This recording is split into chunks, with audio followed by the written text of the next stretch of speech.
ఆదికాండము 16వ అధ్యాయం 1వ వచనం నుండి 16వ వచనం వరకు. అబ్రాము భార్య అయిన శారాయి అతనికి పిల్లలు కనలేదు. ఆమెకు హాగరు అని ఐగుప్తియురాలైన దాసి ఉండెను. కాగా శారాయి, ఇదిగో నేను పిల్లలు కనకుండా యెహోవా చేసియున్నాడు, నీవు దయచేసి నా దాసితో పొమ్ము, ఒకవేళ ఆమె వలన నాకు సంతానము కలగవచ్చునని అబ్రాముతో చెప్పెను. అబ్రాము శారాయి మాట వినెను. కాబట్టి అబ్రాము కనాను దేశంలో 10 ఏండ్లు కాపురమున్న తరువాత అబ్రాము భార్య అయిన శారాయి తన దాసి అయిన హాగరును ఐగుప్తియురాలిని తీసుకొని తన పెనిమిటి అయిన అబ్రామునకు భార్యగా ఉండినట్లు అతనికిచ్చెను.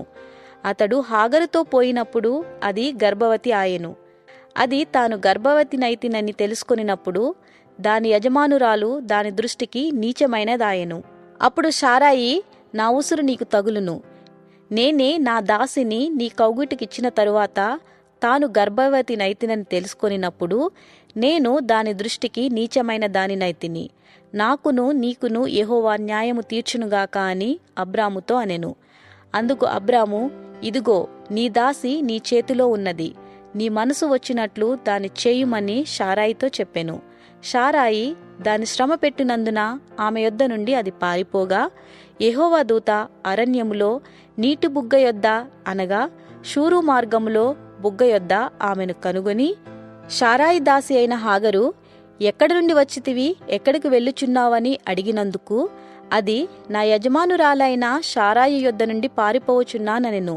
అప్పుడు యెహోవా దూత, నీ యజమానురాలి యొద్దకు తిరిగి వెళ్ళి ఆమె చేతి క్రింద అణిగియుండమని దానితో చెప్పెను.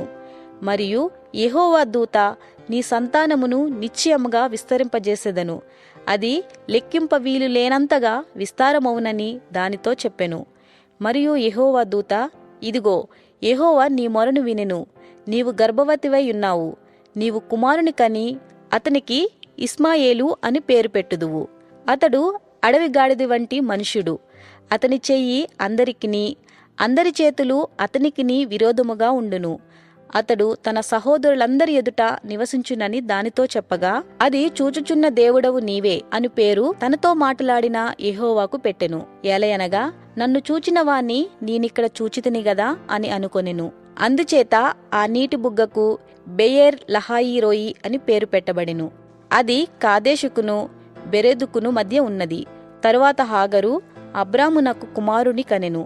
అబ్రాము హాగరు కనిన తన కుమారునికి ఇస్మాయేలను పేరు పెట్టెను. హాగరు అబ్రామునకు ఇస్మాయేలును కనినప్పుడు అబ్రాము 86 ఏండ్లవాడు.